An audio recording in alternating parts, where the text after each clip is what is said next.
ஊட்டி பகுதியில் நீலகிரி மாவட்டத்தில் புதுசா வீடு கட்டுறீங்க, கடை கட்டணும்னா அனுமதியே கிடைக்கல.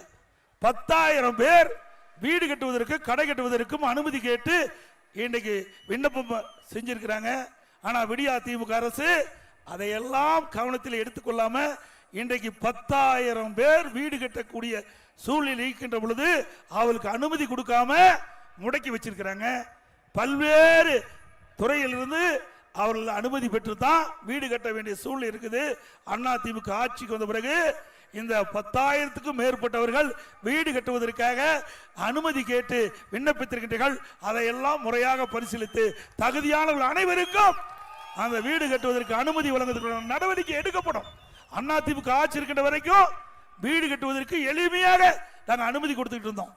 ஆனா விடியா திமுக அரசு வேண்டுமென்றே திட்டமிட்டு நீலகிரி மாவட்டத்தில் இருக்கின்ற மக்கள் வீடு கட்டுவதற்கு அனுமதி கேட்டா அதை அனுமதியை மறுத்து இன்று வரை 10,000க்கும் மேற்பட்ட பேர் இன்றைக்கு வீடு கட்டுவதற்கு அனுமதி கேட்டு நிலுவையில் இருக்கின்றதை நேரத்தில் எண்ணி பார்த்து அடுத்த ஆண்டு நடைபெற்ற சட்டமன்ற தேர்தலில் அண்ணா திமுக வெற்றி பெற்று உங்களுடைய கோரிக்கைகள் நிறைவேற்றி தரப்படும்.